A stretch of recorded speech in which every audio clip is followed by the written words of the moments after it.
Chapter 4, and would somebody please read? All right, 10 to 20, verses 10 to 20. But I rejoiced in the Lord greatly, that now at the last your care of me hath flourished again, wherein ye were also careful, but ye lacked opportunity. Not that I speak in respect of want, for I have learned, in whatsoever state I am, therewith to be content. I know both how to be abashed, and I know how to abound, everywhere and in all things. I am instructed both to be full and to be hungry, both to abound and to suffer need. I can do all things through Christ which strengthens me. Notwithstanding ye have well done, that ye did communicate with me with my afflictions. Now ye Philippians, know also that in the beginning of the gospel, when I departed from Macedonia, no church communicated with me as concerning giving and receiving, but ye only. For even in Thessalonica, sent once and again unto my necessity, not because I desire a gift, but I desire fruit that may abound to your account. But I have all and abound.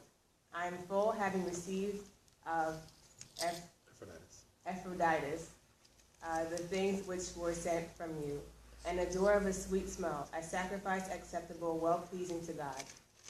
But by God shall supply all your need, according to his riches and glory by Christ Jesus. Now unto God and our Father be glory forever and ever. Amen. Thank you. Amen. All right, so I'll pass that around to you guys. Yes.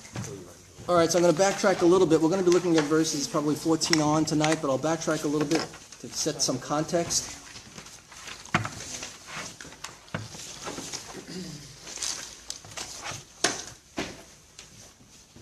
A couple of weeks ago, we looked at verses 10 to 13, where Paul is talking about being content, as we just read. And he said he learned to be content. He learned to be content. It's not something that natural, didn't happen the moment he was saved, but it was something he had to learn. And he basically says that he went to the school of contentment, which means he learned it. He says, now, not that I speak in regard of need, for I have learned in whatever state I am. So you had to learn it. You had to learn it. And how did he learn it? Well, he tells us in 2 Corinthians 6, 2 Corinthians 11, he learned it through basically many trials. Right? He learned it through being imprisoned, incarcerated for preaching the gospel for up to 4 years, being chased in and out of cities by bloodthirsty Jews mainly, and sometimes by angry Gentiles, by being slandered and falsely accused, by being chained to a Roman guard 24 hours a day, 7 days a week. He learned that through all these things, that Christ was enough. That's what he learned. And that God had ordered those circumstances, and that God had a good and wise reason for them. They weren't mistakes, haphazard, bad luck, things didn't go my way. That God was in control, and so therefore it was God ordained. And so he learned to be content and be good with it. Right? And so he talks about that. And then he goes on to say, basically, the content of this was by practicing the principle of self-discipline. He says, I have learned both to be full and hungry. And so whatever state he was in, he learned to be content. Hey, Mabel. He learned to be content, and part of it was by self-discipline and even denying himself. He goes on in verses 11 to 12 to say the scope of this contentment was in whatever state I am in. So whatever state I am in, he became content. In other words, he knew how to live and be content if he was impoverished. He knew how to be content if he had much, imprisoned, free, sleeping on a cold slab floor or on a cushy, comfy, whatever their version of a nice mattress would be. He was content in any scenario, right? He could spend 3 days shipwrecked in the deep, He could have an old pair of sandals or no sandals at all. He was content in whatever state he was in, right? And we said, of course, contentment is the opposite of complaining. Complaining basically means, we said, that God has made a mistake. Yeah, he wasn't in charge, or if he was, he didn't get it right by us. But Paul was content in any scenario, whether it be food or no food. We talked about all of that stuff. So he was content in any state that God had put him in. He was good with it. And then we talked about the source of this contentment in verse 13. And this is where we said many people really abuse and misuse this verse. When you take a verse and you pull one verse out, like I can do all things through Christ who strengthens me, you can make that mean a lot of things in and of itself, right? It means, I can leap tall buildings in a single bound. I can pass the bar exam without ever studying. I can fight, 25 karate guys, and I don't know karate, right? I can do those things in Christ. Well, it doesn't mean that at all. In the context, right, it means I can live in whatever state God puts me in. I can be content in whatever scenario that I find myself, and I can do it through Christ who strengthens me, whether I'm rich or poor or hungry or thirsty or full, whatever it is, right? And so what he's saying is I can be content in any situation because Christ gives me the strength to do that. He gives me the grace to live for him however and wherever and with whatever he puts me in. And that's what the verse means. All right? It doesn't mean I can do supernatural, unbelievable, otherworldly things that other people can't do. But I can do anything that God has called me to do. I can live for him in any state he puts me in. And so that's the meaning, and that's of course for us as well. And that makes us good, as we said in Paul's case. It makes us good with whether it's poverty or sickness or hunger or living in a cramped apartment or traveling on overcrowded, hot trains or working or living in the highest tax city in America or whatever. It makes us good. We're content because God has us in that scenario. Amen. And we can do it with his strength. All right, and that's what Paul is saying. So whether we're ridiculed or disliked or falsely accused or persecuted, whatever the state may be, I can do all things. I can honor God. I can live for him. I can declare him. I can rest in him in the midst of whatever that storm is. In Christ who strengthens me. All right. So Paul says he's content. We talked about that much. We should be content. We must be content. Because to not be content is basically to be discontent, which means that we have a problem with whatever God is doing with us. It doesn't mean they're not hard scenarios. Right? It doesn't mean that the pain isn't real and the suffering isn't real, and it doesn't mean the struggles aren't true. They are. It's just how we view it and our attitude in it. All right? Hey, Barani. All right, so now we pick up verse 14, and Paul says this: even though I am content, he says, you have still done a good thing by sharing with me. Right? I am content. I don't need anything. I'm good. I'm good eating, hard, old, stale bread and drinking, warm water, and I'm good eating steak, whatever the Lord gives me. I'm good. But he goes, you've done good that you've shared with me. So we read in verse 14, nevertheless, that's nevertheless, all right, you have done well that you shared in my distress. All right, and the reason he says nevertheless is so the Philippians don't think that he doesn't appreciate the gift. Now remember, Epaphroditus is coming from Philippi. Let me just do a little bit of background to set up some of this. The Philippians, they're very concerned that Paul is in prison for preaching the gospel. And it's almost as if they think that the apostle to the Gentiles has been like shut down. Like the gospel now is coming to a standstill because Paul is under arrest. And he's been so for 2 years. And so it seems like the advancement of the kingdom has taken a blow. Right? And Paul says that's not the case at all, actually. He said this has actually worked out for the advancement of the gospel. My imprisonment has been for the advancement of the gospel. And he talks about that. And he ends with that. The next time we get together, we'll see he's going to say, those from Caesar's household greet you. Well, let me tell you something. The reason there are people in Caesar's household that are greeting them is because the gospel, as basically, with Paul being there for 2 years, the gospel was shared from guard to guard, and it was penetrating throughout.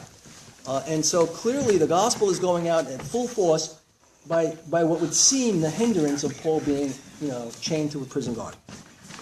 And so they send Epaphroditus to take the 1,000-mile trip. Right? They send Epaphroditus to take the 1,000-mile trip. Hey guys, and literally he's bringing Paul money and supplies. Right? Money and supplies. Hey guys, there's a few seats close. You want to get real close to me, right here. All right?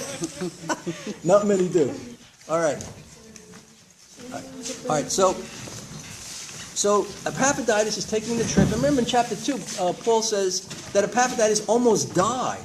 He was sick almost unto death by taking this trip to bring, the gift, the money and whatever the supplies were that they were sending to Paul. So they're concerned about Paul. They're concerned about his physical well-being. They're concerned about the gospel coming to a standstill. And Paul says, no problem with the gospel. Going out full force, going out strong. And now he's thanking them for the gift. He's thanking them for sending him this gift.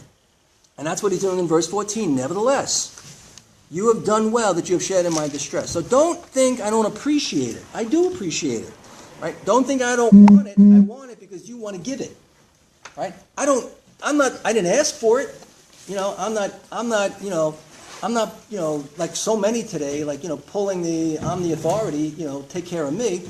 I'm good with whatever place God has put me in, but I am glad you did this, and I thank you for it. You've done well. Right? He doesn't want him to think he's not grateful, that he won't use it. There's nothing worse than you buy somebody something, and they put it to the side. And when you're on the way, it's regifted or tossed out. Right? Right? And so he appreciates it. He really does. He sees the heart that it comes in.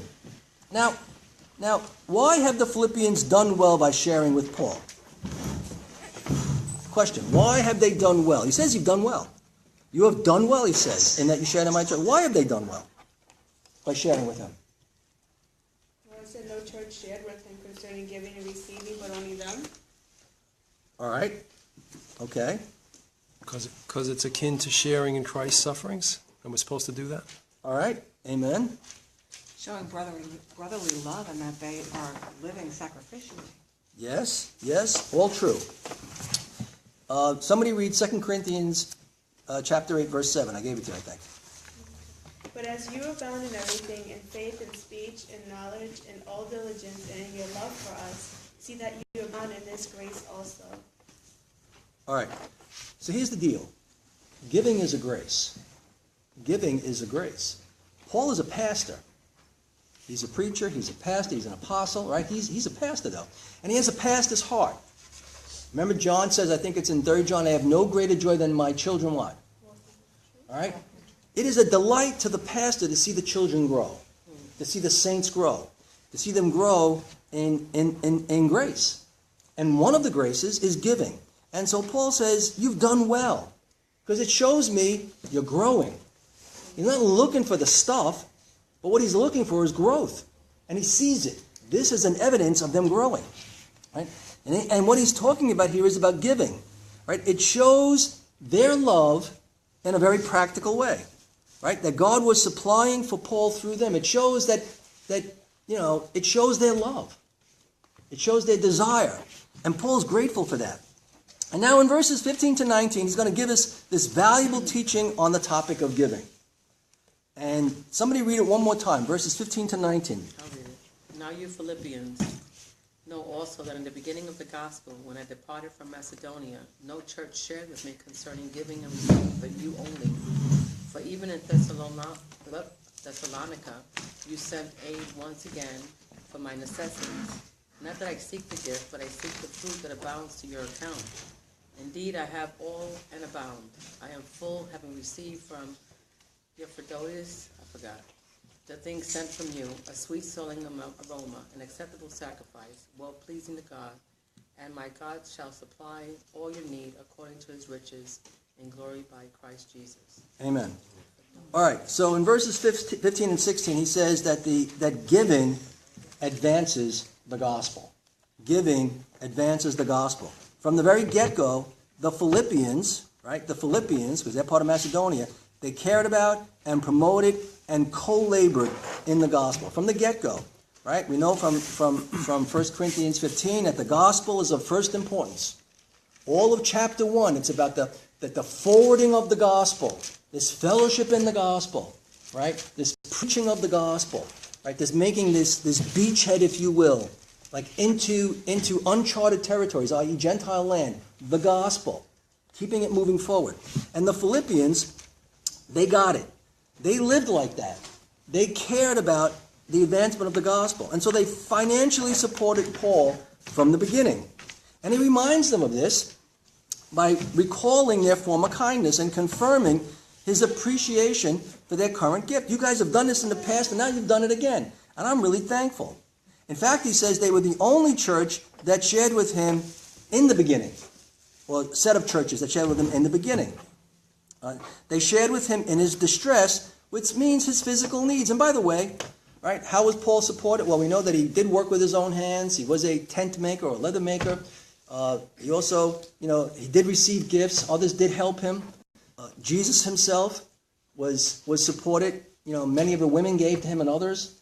Right? We know that Judas he was the treasurer of the money that were given to them to support them and, as they traveled from village to village, town to town for necessities and stuff. And that's how Paul was supported too. He did work, right? In some cases, he says, I never have taken anything. I've worked with my own two hands. In other cases, people did support him. All right? And so he's very thankful, and it reminds him of that. So they shared within his distress and his needs, and his physical needs. And the word shared literally means to be a joint participant. In the Greek, it means to be a joint participant. And it's used in like the marriage context, this word. Showing a joint participation in the necessities of life. Like you yoked up with me. And this is how he viewed their sharing with them. Right? And they gave him what he needed. So he's a missionary. He's proclaiming the gospel to the lost. And the Philippians are sharing in his labor by supporting him. All right? They're sharing by supporting him. And they shared with Paul even though, now here's the deal, they were dirt poor. They were a dirt poor church, and they were a persecuted church. They didn't have a whole lot. We know that when Paul was collecting money to send to the drought-ravaged Jerusalem church. We see that in the book of Acts. We're going to see it again in 2 Corinthians. The Philippians literally begged him to let them give. They begged him.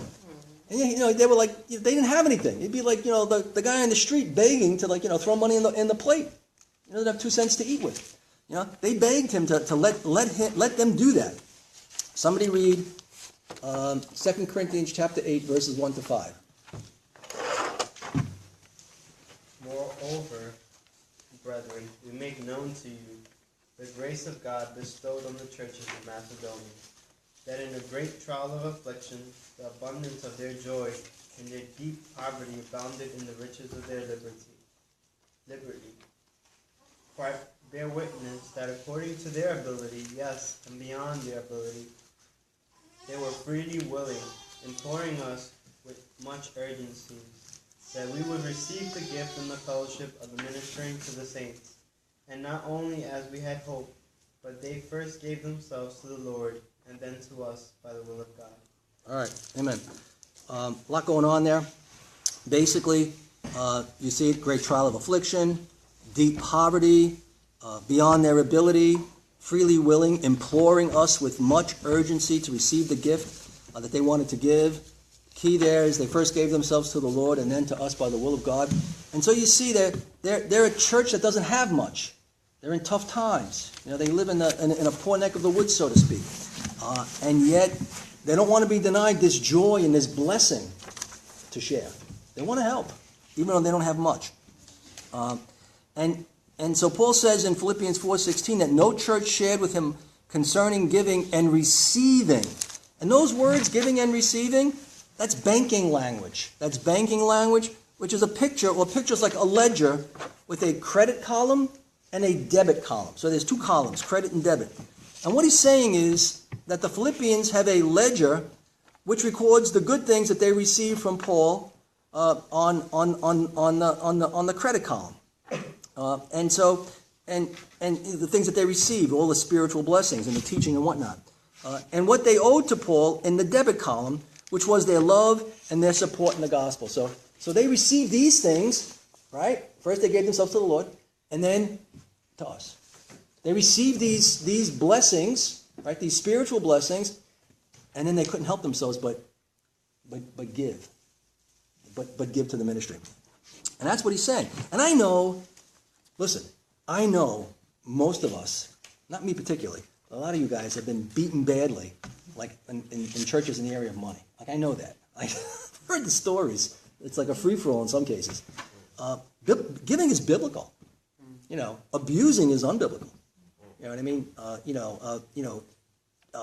Manipulation is unbiblical, right? Greed and all that stuff is unbiblical. But giving is biblical. All right, and then you're almost like afraid to talk about it because people have all these like bad experiences. But it's not a bad thing. It's a good thing, and we see it right here as well. All right, and so they have showing their love and their support is sort of like in the debit column. And the Philippians could have said this. We're really just too poor to share with Paul. I mean, we love Paul, but it's hard enough putting food on the table. We've got the bills, and the tax collector is coming around, and the fish market is slow nowadays, and I got a broken wheel in a chariot, and whatever. I mean, they could have just they could have kvetched about all the problems and the financial struggles. But we just we'd love to help Paul, but we just can't swing it. Well, they could have said, let the more affluent churches, help them out. Let the Roman church, for crying out loud, man, it's the center of the world. Let those guys pick up the tab. Why do we poor, Macedonians, Philippians, Thessalonians, they would all be the Macedonians, the Bereans. They can't expect us to give anything. And I think that's a mentality for some people. You know what I mean? Well, I don't have anything. I'm living on spit and glue and nickels and dimes. I don't have to give. Well, you know what? It's never a matter of the how much, it's a matter of the heart. Right? But they didn't say those things. Instead, they were honored and privileged and blessed to give sacrificially of what little they had to aid the ministry of the gospel with Paul. They saw it as a blessing. Right? And that's because they valued spiritual things over material things. Right? They valued spiritual things over material things. They valued the spread of the gospel over their own well-being, or over their own comforts, or over their own desires. They just did. Right? Therefore, because of their value system, they gave sacrificially, they gave generously, they gave cheerfully. Right? Now, what made them this way? What made the Philippians this way? It's an obvious answer, but you guys tell me. The Holy Spirit inside of them. Amen? Yeah. All right? They tasted new life in Christ, and they wanted others to taste it as well. Like, how could we not want others to know the gospel when it was the very gospel that God ripped into our hearts and saved us? How could we not want others to enjoy the blessing of eternal life? I mean, and if that's the case, then it's going to mean a bunch of things. We're going to share it. We're not going to hold it up and keep it in these four little walls. You know what I mean? Oh, I'm sorry, Bob. Oh, I'm sorry. Yeah. In Acts 2, when the great apostle Peter gets up and delivers one message and they're pricked with the Holy Spirit, what takes place there on that message is that basically they continued steadfast. They sold their goods. You probably hit all this. I'm a Johnny-come-lately here. They sold their possessions and their goods, and they broke bread. So that's really when they went island hopping, you see, what I call, Pastor Chisco laughs when I said island hopping. Yeah. And so there was this great joy of your heart being opened, your sins being forgiven, Christ redeeming you and saving you, that you can't contain yourself. You want others to know that too, right? So immediately you're like Andrew, who goes to Peter and says, "We found the Messiah." Like you go home and tell your family, and then you go out and tell people, right? And then you use your resources to promote that, right? In any way that God allows you to do it, right? And so it's just it's the natural overflow of God in us, and Christ saving us, that we want others to know it. And so the Philippians were like that, and all the saints should be like that, obviously, and so it was just, they were just overwhelmed with the goodness of God. One commentator asked this question. He says this: has God saved your wallet as well as your soul? Wow. Has God saved your wallet as well as your soul? And again, you know what? You will never hear me preach on money. The only reason I'm talking about it now is the text talks about it, right? So, when we dealt in verses in Matthew 6, I dealt with it, and here and there, depending on what the text was. But I preached the text. Well, Pastor, on that, what does it profit a man if he gains the whole world and loses his soul to the devil? Yeah. And in Ezekiel 18, God says, the soul that sinneth, it shall surely die. All souls are mine. I just popped that in because of the soul. Yeah, absolutely. Absolutely. You know what I mean? And so and again, I am very aware of the abuse and beatings people take in churches over money. All right? But the reality is that God wants us to be givers, not only of our money, but of our hearts and lives. We're going to talk about that in a few minutes. He wants everything. Like, he wants the life. Romans 12:1. Yes, I'm going to get there. Absolutely. He wants everything. All right? And so I like that has God saved your wallet as well as your soul? So they gave their money, and from the time they were basically saved. So from the get-go, they were supporting the gospel. Early on, they knew the importance of that.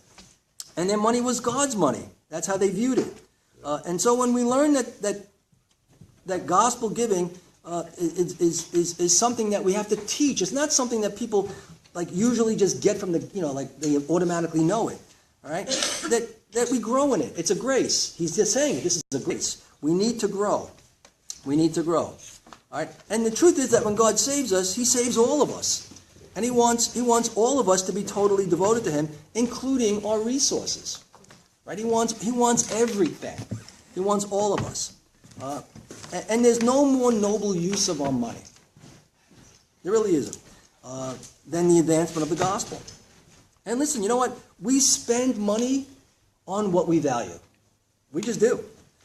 And if we value hobbies or leisure, whatever it is, and there's nothing wrong with some of those things at all, but then we spend on it, right? If we value, our homes, we'll stock it up with stuff. And again, there are necessities and some of those things, nothing wrong with it all. If we value security, our money goes into all kinds of retirement things. We just keep hoarding that away. Again, nothing wrong. There's wisdom in saving as well. If we value the gospel that saved us, then we support it. Amen. We just do. Right? It becomes a priority, and we support it generously. Story goes of a wealthy man. He writes a letter to Spurgeon, C.H. Spurgeon, asking Spurgeon to come to their little town and to help them raise support for a new church building. And the man said to Spurgeon, he said that, Mr. Spurgeon, come to our city, preach the gospel, and you can stay at my home while you're here. Well, Spurgeon wrote him a letter back and said this. He said to him, sell your country home and give the money to the project. You don't need me. Just sell what you got already, and there you go. I like that. All right. And so what sacrificial giving will say about us is what it said about the Philippians, and that is that we get it. That we get it. All right?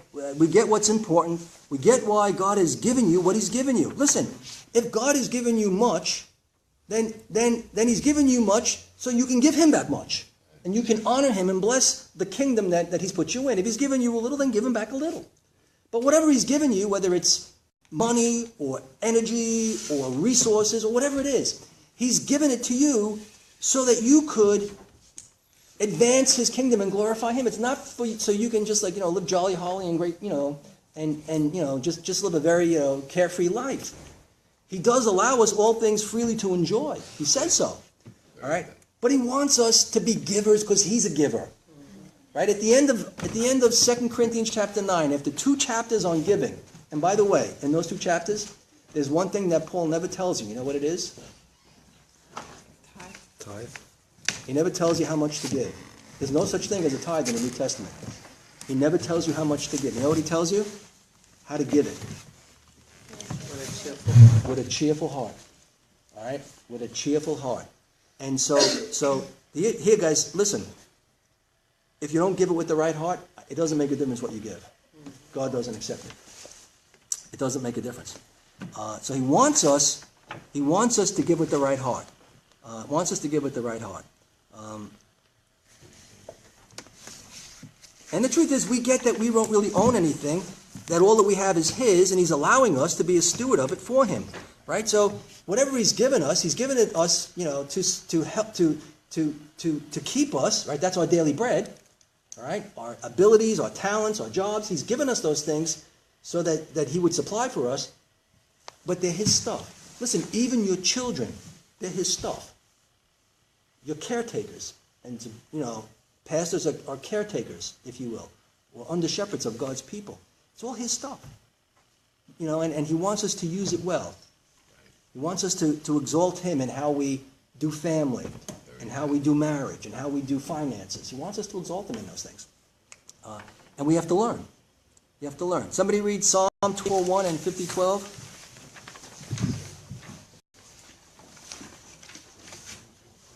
The earth is the Lord's, and all its fullness, the world and those who dwell therein. And 50:12. If I were hungry, I would not tell you, for the world is mine, in all its fullness. All right. Point is, God owns everything.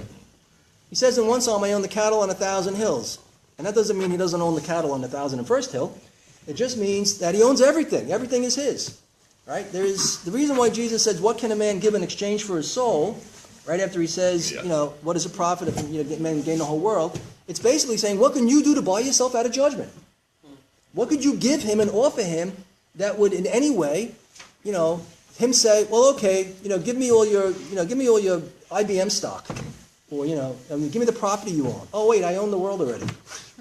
You know what I'm saying? And so there's nothing that you can give him or offer him, because you have nothing anyway, right? That in any way will buy you out of judgment. So how foolish is it to think to trust in these things that can't help you anyway? I said it before, but I'm going to say it again. I heard in a sermon many years ago concerning like this kind of thing. A pastor said, "You have never seen a U-Haul behind a hearse," meaning you're not all of this. You're going out the way you came in, naked and bald. All right.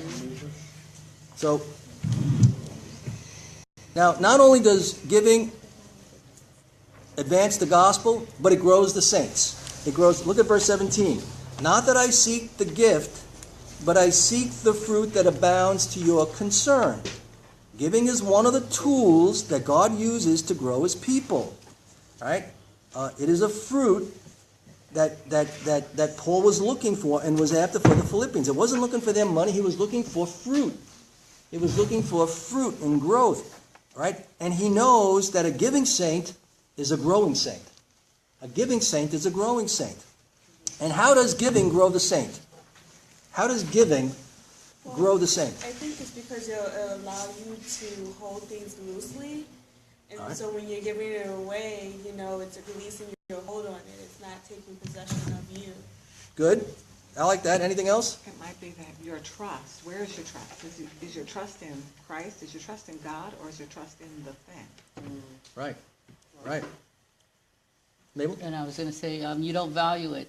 I mean, you know what I mean? To the point that you're afraid to give it away or can't let go or give it away. Oh, I forgot what I was going to say before. At the end of 2 Corinthians, I just remember now.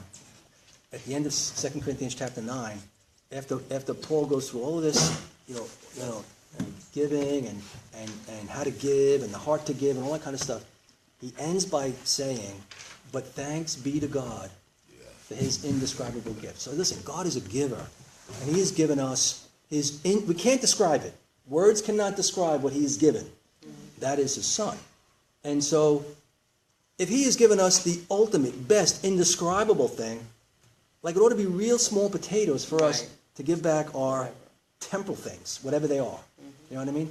And so it ought to, this massive gift, which is what it is, ought to motivate us to give back our temporal things to him, or to use them to him. You know what I mean? To use them for us as we need them, as he gives it, but also for him. On what you were saying, Pastor, that for a rich man to inherit the kingdom of God, it's like a camel going through the eye of a needle in the loop. With the man with the bond, he builds another bond with the fruit. God says, forget about it. Tonight your soul is required. That's right. Fool. Yeah, thank you. Thank you, Bob. So it grows the saint. It grows the saint. It causes us to be Godward, heavenlyward, and not manward. It makes us look more like our Father in heaven, who is the ultimate giver. And as someone said, to depend on him to supply for us. Right? I mean, because, what do we worry about? Well, we worry about tomorrow, and then the next day, and then next week. Oh, and how about 20 years from now when I'm such and such an age? How am I going to go to school? When am I going to buy a house? And blah, blah, blah. We have all these worries. Maybe they'll happen, maybe they won't. We can't change anything anyway. Right? We have no control over any of it. We live today. And he wants us to be faithful today. He'll take care of tomorrow. He says so. Don't worry about tomorrow. Today's enough trouble sufficient for today. All right? And he gives us all these analogies with the birds and with the lilies. Right? They're useless. They're worthless, comparatively speaking. He takes care of them. If not one falls to the ground apart from your Father's will, how much more value are you than these very, very worthless birds? And the answer is much more. All right? So he wants us to trust. And therefore, money that is given, all right, to help another Christian and support the gospel is called a fruit. Paul says it's a fruit. Right? And we know from John 15:18 that God is glorified when we bear just fruit? Much fruit. Right? Wants us to be very fruitful. And here Paul is saying giving is also a fruit. It's one of the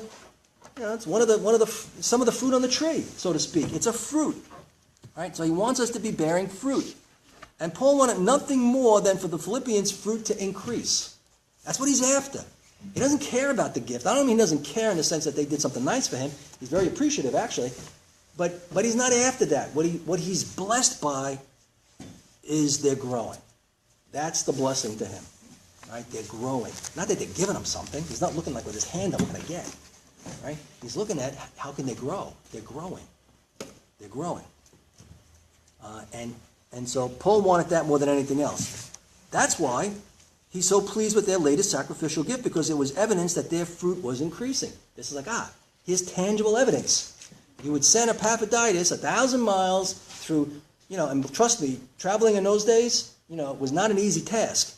With all the, thieves and crooks and bandits and terrain and all that kind of stuff. 1,000 miles, whatever the gift is, and he probably went with other people as well. It was pretty dangerous probably to get there. Right? And Epaphroditus, does it even though he almost dies doing it. And so they care enough to do this. And that says to him, spiritual fruit. That says growth. And that blesses him. All right? And so he's well pleased. And this word abounding that he uses, this abounding, or what is abounding to the account? Well, again, this is a banking analogy. And it's to say that the fruit is the spiritual benefits that are accruing or growing in the Philippians. So fruit is building up. It's like the interest building up. In other words, their faithfulness in giving is earning them interest in their spiritual account, so to speak. Does that make sense? Yeah. So they have a spiritual account, if you will. He's using a banking analogy. And this fruit is bearing interest. It's growing. All right? It's growing. So in a sense, what Paul is saying is that God keeps track of what you do. He keeps track of what you do. He knows where your treasure is. He knows if you are storing up treasures in heaven, or if it's all for the here and now. One commentator said this. He said, giving is not God's way of raising funds, but it's his way of raising children whose hearts are rich toward him. I'll read it again. Giving is not God's way of raising funds, but it is his way of raising children whose hearts are rich toward him.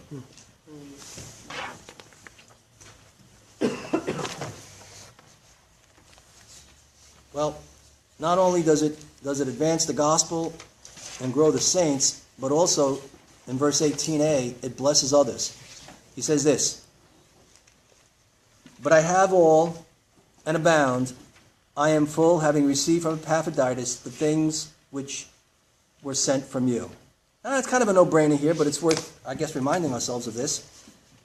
He doesn't desire the support from the Philippians. He didn't ask for it. But at the end of the day, it was a blessing to him. Physically, it was. Their gift from Epaphroditus supplied, or amply supplied, for his needs. He says all his needs, actually. All right? And so he was blessed. Now, Paul is a deeply spiritual man who was content, he just said, in every situation. So if he's eating, stale bread with mold on it and drinking like hot water, he's okay. Good. Thank God. I praise God for the stale bread. Wow. Right? He's okay. If he's sleeping with a rock for his pillow, he's okay. To the glory of God, he's okay. I can do all things through Christ who strengthens me. But, right, he's still a man with needs. Right? He still needs to eat. And being incarcerated in Rome for nearly 2.5 years or 2 years has left him quite needy. And so when, they send this gift, it helps him.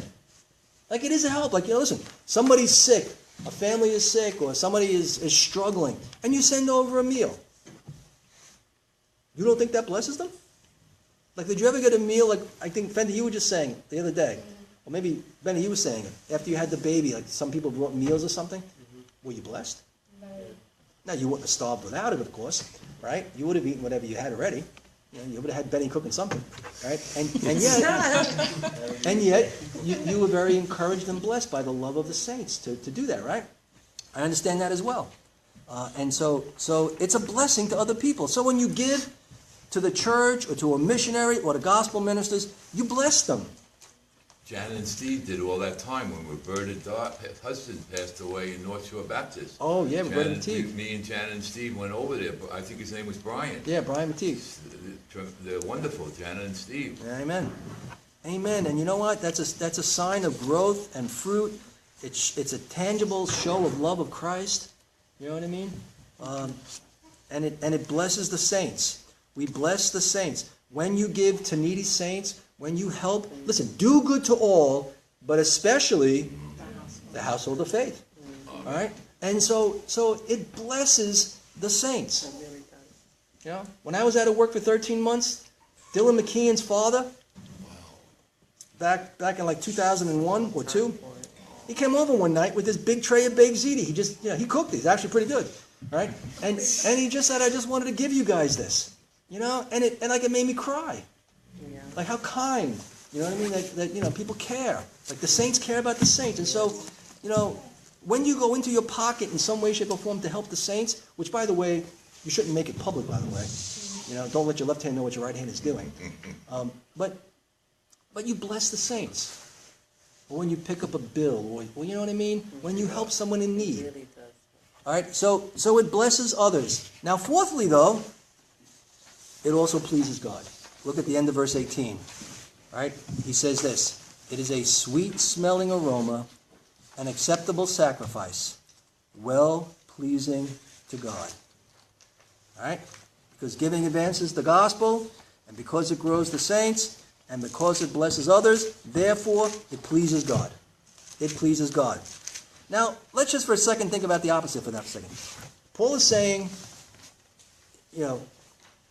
advancing the gospel, growing the saints, blessing the saints, giving, is a fruit, and the fruit, all those things. And he says that that's well-pleasing to God. Now, what if that's not our heart? What if we're, penny-pinching, stingy, I can't use words that describe what I'm thinking, but what if we're not like that?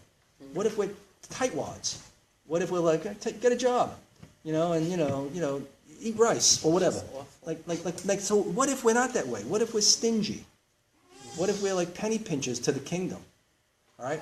So if it's pleasing to God that we would be givers, right, because it grows us, it blesses people, it advances the gospel, then from God's perspective, what could we say about him if we're not that way? It's displeasing. Sure. I would say so, right? It's displeasing. Yeah. If he's pleased when we give, he is clearly not pleased when we don't. He is not pleased when it's all about us. And again, this again is not like the many churches trying to like drain it out of you. It's all about the heart. right, is all about the heart. And as I said before, and I've said it, I think, in a sermon, you could drop $1 million in the plate on some Sunday, and the trustees would be really happy, I believe. But if you did it with a bad heart, then God wouldn't accept it. I'm serious. Just more for you to count, though. What? Just more for you to count. More for you to count. It's Cain and Abel. Yeah. It's like blood money, sort of like. Yeah. It is not acceptable to him. Anything you don't do that's done in faith and for his glory is unacceptable. You understand that? Right? And so it's all about the heart and the motive of the heart. If the heart is right, it doesn't, really doesn't make a difference what the thing is. All right? Whether it's money or time or energy or prayer or whatever it is. You could pray with a bad heart. You know what I'm saying? You could be reading the Bible with a bad heart.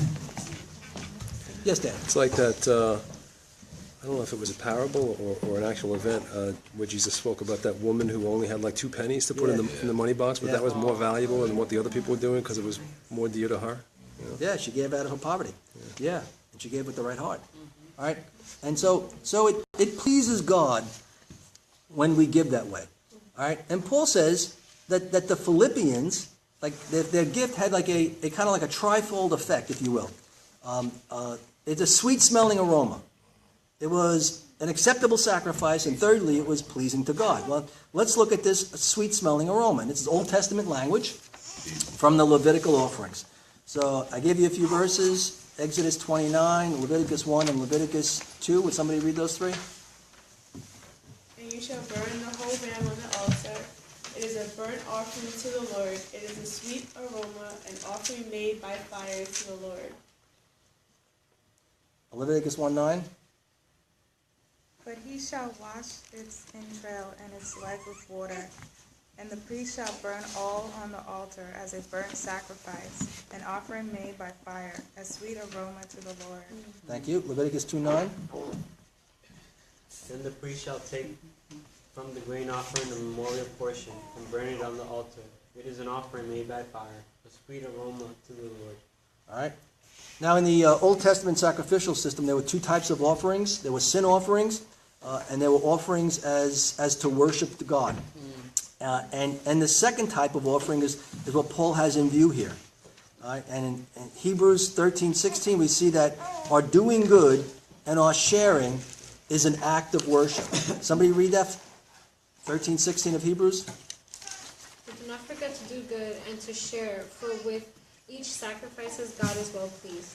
With such sacrifices, God is well pleased. All right? All right? It's an act of worship.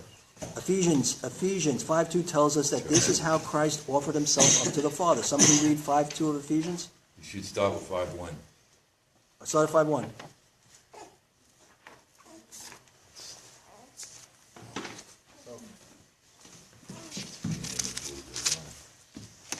I got it. Therefore, be imitators of God as dear children, and walk in love as Christ also has loved us and given himself for us, an offering and a sacrifice to God for a sweet-smelling aroma. See that? An offering and a sacrifice to God for a sweet-smelling aroma.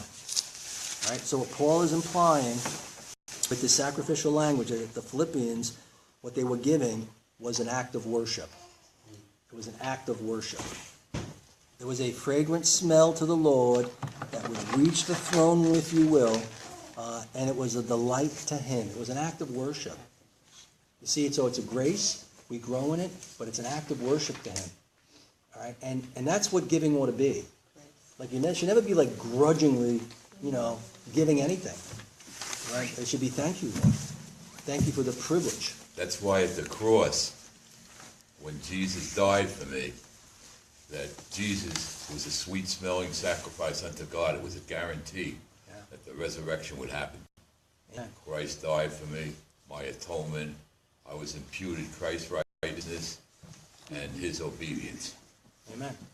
Amen. Those are all theological truths of he takes our sins, he gives us his righteousness. We are declared perfect. Amen. Right? Justified, perfect in the courtroom of heaven. And that ought to move the heart. Right? That ought to move the heart to worship him. And in this lesson, in these verses, the topic is giving, but it's also every other aspect of life. All right? And so it ought to move us to worship him. The second descriptor he uses here is that it was an acceptable sacrifice. In the Old Testament, there were certain kinds of animals and certain kind of conditions of other animals that were made them unacceptable. Right? There were certain animals just weren't acceptable. But what they were all getting at was the heart of the one bringing the sacrifice. It was always about the person who was bringing it. Right? And what made a sacrifice acceptable or unacceptable is the condition ultimately of the heart. Like today it's the condition of the heart. And if the heart isn't right, then God doesn't accept it. Right? It's always of the heart. And the Christian life is all about the heart. Right? And so in the New Testament, the sacrifice that God wants from us is actually our very lives. And we can't give that if our heart isn't completely changed. And so Bob said before, Romans 12:1. Would somebody read that? I beseech you, therefore, brethren, by the mercies of God, that you present your bodies as a living sacrifice, holy, acceptable to God, which is your reasonable service. All right, and so, they had to go through they went through the motions in the Old Testament. A lot of them did anyway, where they would get the certain kind of animal, bring it to the priest, it would slaughter it and lift it, raise it up, do certain things to it, and sacrifice it up. And so they were good, right? They felt like they were good, but it was always about the heart, not about the animal, or what the animal was. It was about the heart. And what he's saying now is, and what he's always been saying is, he wants the life. You got the heart, you got the life. You get the heart, you get the life. It's the motivator and the drive, if you will, right? It's the way we think and what we're driven for, right? And so he wants the heart, a living sacrifice. That's the life. That's acceptable, and that's reasonable. He says. Like we say, oh, that's so unreasonable. My whole life. Yes, it's reasonable. If he saved you, if Christ came and died for you, right? If he bought you, if he gave up everything so you could get everything, then it's reasonable. That is reasonable, right? I think we have this mentality of, we compartmentalize like the things of God. All right, this is my Christian life, my church life, my work life, my family life, my social life, right? And we put them in all these. No. It's everything. Everything is under the fact that you are a Christian. You're a Christian worker, you're a Christian father or a mother, you're a Christian parent, you're a Christian wife or a husband, right? You're a Christian worker. That's the umbrella of everything. You live that way in everything, right? How you live, how you think, how you spend money, how you spend time, right? So if the Old Testament sacrifices were given with joy, if they were given cheerfully, if they were given willingly, then they were accepted. Right? But if you give because you have to give, or you give grudgingly, or if you give out of guilt, somebody is strong-arming you into it, or guilting you into it, then it's the wrong motive. You understand that? Right? It's the wrong motive. It's unacceptable. Or if you're giving, hoping somehow to score points with God, or gain favor, or to get back more, like many of these hucksters on TV, it's seed money. You give us 100 and, God's going to send you back 1,000. I'm going to tell you something. That's sinful, it's a hoax, it's wicked, and it's greed. Yeah. All right? It's greed on their part, and yours too, because it's like playing the lotto. You might as well play the lotto. You're not content. You want 1,000 instead of 100. You're being hoodwinked into giving 100 away. Right? And you're giving it with the wrong motive, and they're taking it with a greedy motive, right? And so it's all about the heart. That's the wrong motive. I said this before in a class or something. Heard in a sermon, there was a youth pastor. They were doing like a camp with a bunch of youth guys, kids, and they were passing around a hat one night. And the youth pastor only had a $20 bill in his pocket. He wanted to put a 1 in, right? He didn't want to throw the 20 in, but because everybody was watching, he felt like guilted, so he threw the 20 in, but he really didn't want to throw the 20 in. But because people were watching and all the kids are in the circle, he throws the 20 in. Well, he became convicted later on, and he realized that he did it with a very bad heart, and because of the pressure of other people seeing, he put the 20 in. And he realized, he said, Lord, please forgive me. He goes, I gave you 1 with a good heart and 19 grudgingly. And so, and you've only accepted the 1. You know what I'm saying? It's like it's got to be with the right heart. When giving is a sweet aroma and an acceptable sacrifice, it'll ultimately be well-pleasing to God. Right? When it is a sweet-smelling aroma and an acceptable sacrifice, he'll be pleased. Right? And in the end, we ought to be desirous to do anything that is well-pleasing to God. Like, who wouldn't want to do that? Well, you know what? I don't want to please God. I'm going to be stingy as the day is long. I'm going to be tight-fisted. I'm going to be mean-spirited. Let him starve. Yeah. I just, I mean, who would do that? We want to be well-pleasing. Somebody, I didn't give it to you. In Colossians 3:20, it tells children that are obeying their parents in all things, guess what? They're well-pleasing to God. Yes, it is. Teach your kids that when they're very young. That and children obey your parents. All right? That's the first verses that kids should learn right away. That it's well-pleasing to God when they obey. Mm-hmm. Right? It's well-pleasing to God. And Hebrews 13:21 tells all believers that their sanctification is well-pleasing to God. He wants us to grow. He doesn't save us so that we would be stunted in our growth. Listen, if Zion doesn't break the 3-foot mark at some point in time, there's a problem. Right? He needs to grow. He will grow. That is a natural thing, right? When God saves us, unless he takes us home immediately like the thief on the cross, we will grow. We must grow. It is the natural process of justification, is followed by sanctification before we enter into glorification. We must grow. Right? We'd be sick, or we'd be stunted, or it'd be a problem if we never grew. Right? And so it's pleasing to God, as it's pleasing to John and to Paul, right? And to, I think, all of us, to see other people grow as well as ourselves. Yeah. Right? It is well pleasing to God. And in Philippians 4:18, God is well pleased when you give like the Philippians did. And again, he never says a number. And I think that so many people, like the church, whatever it is, they want to look at their paycheck and their monthly this, and you know what? That's giving under pressure. Yeah. You know what I mean? He wants it from the heart. So I have a question. What would you say when a church does tell you there's a recommended amount? I wouldn't do it. Like, for instance, I have a 10%, friend they who always goes say. to a Pentecostal church, and she can't barely afford to go to work, but she refuses to take away from her tithing, and she gets a ridiculous amount. But she says that's what the church says her church says she has to get. Well, it's unbiblical. I'll give you an example. A while ago, there was an individual who was out of work with a family, and then received some money back in taxes, a couple of $1,000. And this individual said to me that they would like to give like a chunk of it to the church. And I said, "What are you, crazy? You're not working. Money goes fast, paying rent and buying food and stuff like that. You need it. Save it. Hold on to it until you get a job. You know what I mean? God has given you this. Support your family. Good counsel. You know what I mean? I was like, if I love this family, what am I going to do? Bleed them so they could give to the church? You know what I mean? Woe to me as a pastor if I do that. And I said, save your money. And if God gives you work and you'll get on your feet, then give back to the church and give back to the kingdom. But right now, you need to take care of your family. Right? That's your first ministry, actually. Yeah. You know what I mean? Because he doesn't take care of his own family. We read in 1 Timothy 5 is worse than an infidel. Yeah. All right? Take care of your house family. has to be in I'm not saying, that you're going to be eating out of, golden bowls and stuff, but take care of your family.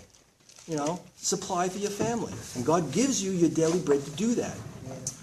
And I would say, besides greed being a factor, it's pride. Because it's something you can check and say, I'm giving this much. Yeah. And that's something to be worried about for the individual, even if the church doesn't say anything about it. To have an amount that you're giving it and saying you've checked the box to God. Pastor, I have a question too. Can time be, if you don't have a lot of money, but you give up your time, is that the same as... Anything that you give with a good heart is accepted by God. Whether it be, listen, he wants us to bear fruit. Giving is a fruit, but there's a lot of other fruit. I mean, there's other things, praying, Because like if you're a encouraging, single parent, you gotta take mercy. care of your kids, you gotta Yeah. take it, and then you have So, like, so somebody listen, who's sick. we have different scenarios, right? We should want to support. We should want to help. There are different ways to do that. I mean, we shouldn't be stingy, Right. right? I mean, we shouldn't be stingy. Like I say to people, like I thought about this a long time with myself. You know what? You spend $3 a day on a coffee, right? 20 days a month. That's about $4. That's $60 a month. But what if I just bought like $1 coffee a day? Right. Then, I could give $40 to a missionary, Yeah. in some country that could float that guy for a month, Yeah. And so, I mean, but this, and it's really like a matter of your heart, and so, we live in a consumer-driven society, we do, and we're under the mindset, because of those bad advertising guys, that we need to lavish ourselves, like that's like, need it. we need it. Like, and I need this $4 latte. I need these $20 things. I need this, and maybe we do need them. I mean? Like, maybe we do. But maybe we don't. You know what I mean? It's where the heart is. So, I'm sorry, Glenn. No, I said, remember earlier in Philippians, you also talked about the better, the best. Yeah. And so that's another thing, it might be good to get something for yourself, but it might be best Yes. to do something else for someone else. Listen, nobody's a loser who gives to God. Nobody's a loser who gives to God. And your heart needs to be right. So like for me, first of all, you need to understand, like at Grace Baptist, I have no clue what anybody gives. I choose not to know. Because I know how frail I am, and if I know like somebody's like floating the church, I might treat them nice. You know what I mean? And if I know somebody is like stingy as a day is long and throws nickels and dimes, I might not treat them so nice. And I don't want to do that. Right? I don't want to think anything of anybody but just to love everybody and serve everybody. I don't want to know. Some churches do, because it could be a spiritual problem if someone's like, like gives nothing. Yeah, that could be a real spiritual problem. Yeah. And maybe that should be addressed. But I know my own frailties, and I don't want to know. Like, I know what this lady over there gives and what I give, because we give together. Right? But I don't know what anybody else gives. And I'll talk about it, like with some of the guys personally and stuff, about, like motive and how to structure it in my mind. I really believe, and I don't have a chapter and verse on this, but I think first and foremost our giving should be, to the church. And not because I'm the pastor of a church. I thought this way before I ever pastored a church.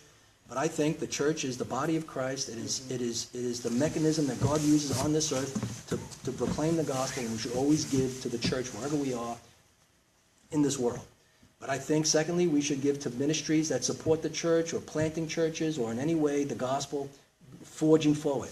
And then I think the saints, right? And then after that, anything you want. But I really see like a tier in my own mind. Like that's how I view it. The church, para-church, if you will, supporting the church, the saints, and then anything else. And in the church, there's a support of missionaries that's coming out of that, too.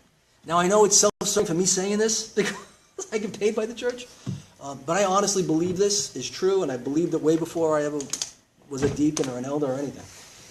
I think that, the church is his body. He's the head of it. And it's not going to fail.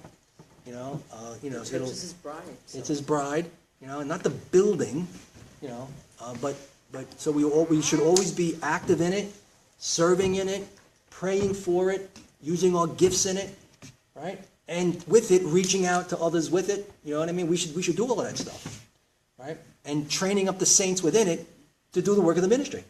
In Ephesians 3 or 4, I forget it, right?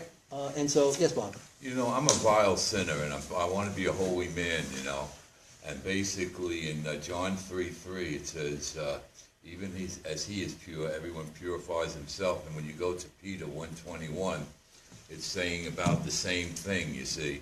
I'm thinking about Romans 6, where formerly we were children of sin. We obeyed from the heart that former doctrine that was delivered to us. And now we have our fruit, because when you said holiness, we have our fruit unto holiness. In other words, righteousness produces obedience, which produces holiness. We see this in Romans 6. Yeah. So I thought, with myself, I was cheap and tight and everything like that.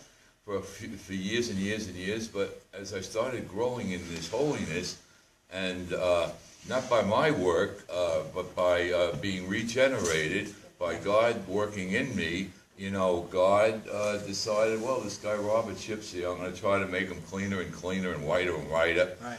And holier and holier, you know, and that really helped me as far as the giving was concerned, because you touched on that, and I was thinking of that before. Yeah. Amen, Bob. And you know what, Bob, in my own life, and my wife can attest to this, before I was a saved man, I was a tightwad. I used to get annoyed. I told her, humanly speaking, she's a much better person than me, and has always been, because she's kind and compassionate, when I was never any of those things. And I used to get annoyed with her when she would give like a homeless man a buck. I would be like, let him get a job, you know? And I'm serious, like that's the foulness of my heart, you know? And so, and one of the ways that she knew that I was, like, there was a radical change was because after God saved me, I went from being stingy as the day is long to, like, wanting to being a giver. Good. And she was like, so she either thought I went nuts or, you know. You know?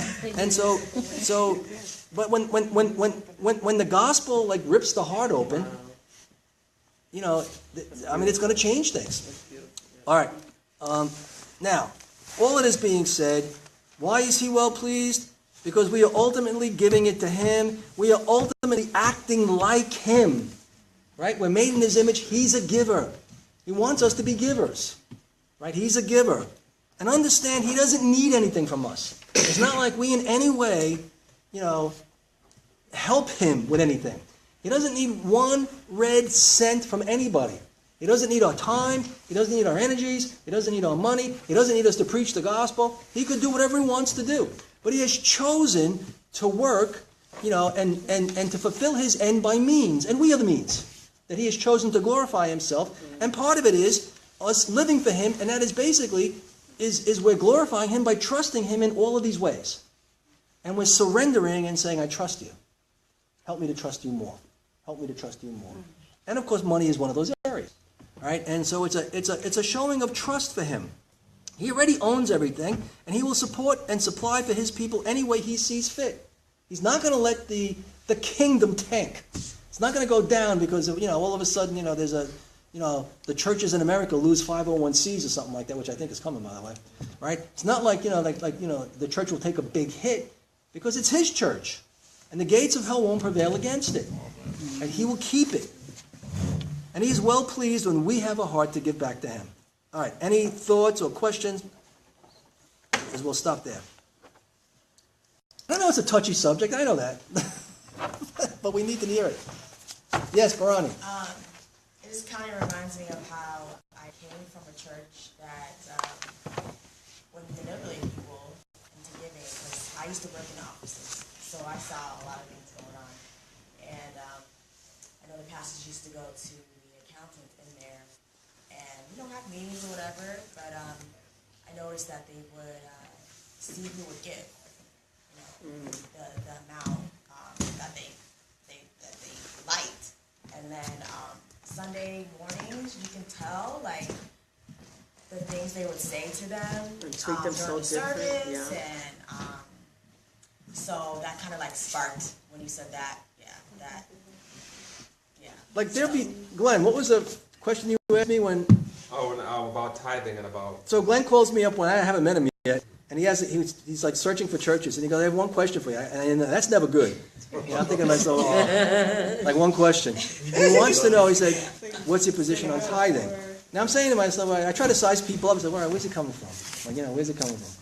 And I said, well, I said, you may not like what I have to tell you. I said, but I don't see a New Testament tithe. I don't see it in the New Testament.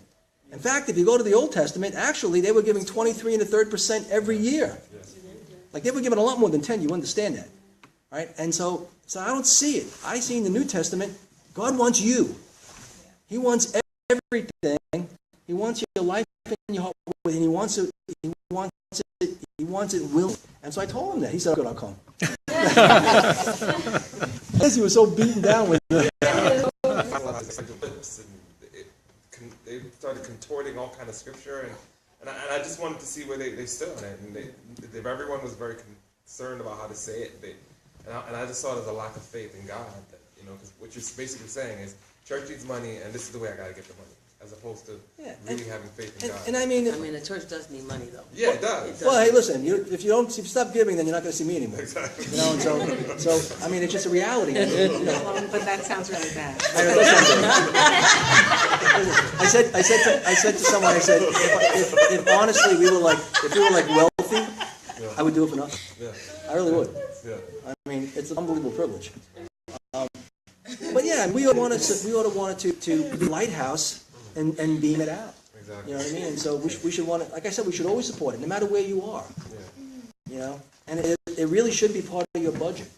Like giving should be part of your budget. You should think, right? I think that's a biblical way to think, and there ought to be a joy in it. You know, and I know, like for us, like if we give something to someone or we send out to some missionary or something, I mean, you know, when I'm going to the mailbox, I'm thanking God and praying for the ministry of the person that's going to get this thing, and I'm thanking Him for it. You know, I'm thanking Him, and I'm like very happy. You know, and I think that's the attitude. You know, you should never be given something. Oh, I needed it this week. Oh, I needed it. You know. I'm very close to a dear friend that headed up actually a worldwide ministry. They were on every continent in the world, and they were in every country. They are in every country of the world. And Glenn would be down. He was going into Mexico with, I don't know how many, probably 20 skids of Bibles, or skids of, you know, these are hundreds and hundreds of Bibles. And the customs agent said, I don't forget, but it was several $1,000s. And it was in the middle of it was in the early evening, and there was another customs person that walked by probably half an hour later and said to him, come back at 1 o'clock in the morning, and you take them all in, there's nothing. I've heard Glenn talk about so many things that were just, Yeah, I mean, God owns everything. Not the Bowery mission, but the other mission.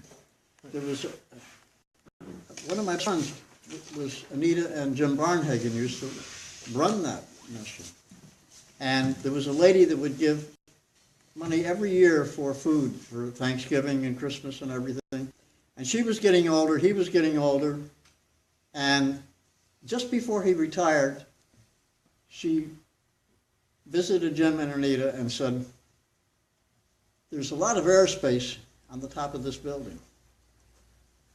I have no idea, I don't remember how many millions of dollars she gave, but they put an extension on the top of this building into the millions of dollars that she had for just women's.